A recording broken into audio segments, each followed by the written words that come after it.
ஒரு கிராமத்துல ஒரு தண்ணி சுமக்கிறவர் இருந்தாரு. அவர்கிட்ட 2 பெரிய பானைகள் இருந்துச்சு.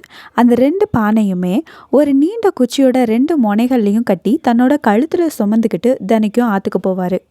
அவர்கிட்ட இருந்த முதல் பானை ரொம்பயும் அழகாவும் விரிசல் இல்லாமையும் இருந்துச்சு. ஆனா 2வது பானையில ஒரு சின்ன விரிசல் இருந்துச்சு. ஆத்துல இருந்து தண்ணி எடுத்துட்டு அவர் வீட்டை அடையும் போது அந்த நல்ல பானையில இருக்க தண்ணி முழுமையா இருக்கும். ஆனா விரிசல் விழுந்த பானையில பாதி தண்ணீர் தான் இருக்கும். 2 வருஷமா இதே தொடருது. நல்ல பானைக்கு தன் மேல மிகுந்த பெருமை. நான் எவ்வளோ நேர்த்தியா இருக்கேன், ஒரு சொட்டு தண்ணீரை கூட வீணாக்காம முதலாளிக்கு கொண்டு வந்து சேர்க்கிறேன் அப்படின்னு சொல்லுச்சு. ஆனா அந்த உடைஞ்ச பானை ரொம்பவும் வருத்தப்பட்டுச்சு. என்னால என்னோட கடமையை சரியா செய்ய முடியலையே, என் உடம்புல இருக்க இந்த ஓட்டையினால என் முதலாளிக்கு உழைப்பு வீணாகுதே அப்படின்னு அது குற்ற உணர்ச்சியில தவிச்சது. ஒரு நாள் பொறுக்க முடியாம ஆத்துக்கு போற வழியில அந்த பானை முதலாளிகிட்ட பேசுச்சு. ஐயா, என்னால் உங்களுக்கு நஷ்டம் ஏற்படுது.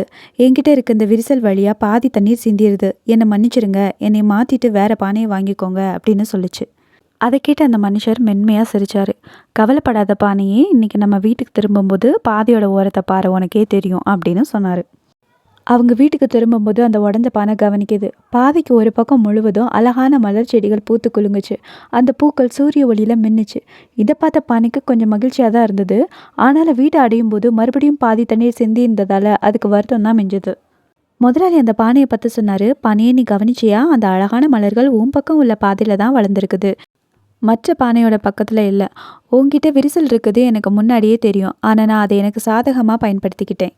நீ போகும்போது வழியெல்லாம் மலர்களை தூவி விட்டேன். தினைக்கும் நீ சிந்தி போன தண்ணீரால் அந்த விதைகள் செடிகளாகி இன்னைக்கு அழகான பூக்களாக மாறியிருக்கு. கடந்த 2 வருஷங்களா இந்த அழகான மலர்களை பறித்து தான் நான் இறைவனுக்கு பூஜை செய்கிறேன். உன்கிட்ட அந்த விரிசல் இல்லைன்னா இந்த அழகான நறுமணமும் என் வாழ்க்கையில் கிடச்சிருக்காது.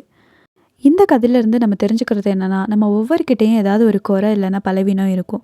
ஆனால் நம்ம சரியான பயன்படுத்த தெரிஞ்ச ஒருத்தர்கிட்ட அல்லது சரியான சூழ்நிலையில் நம்மளோட பலவீனமே மிகப்பெரிய பலமாக மாறும்.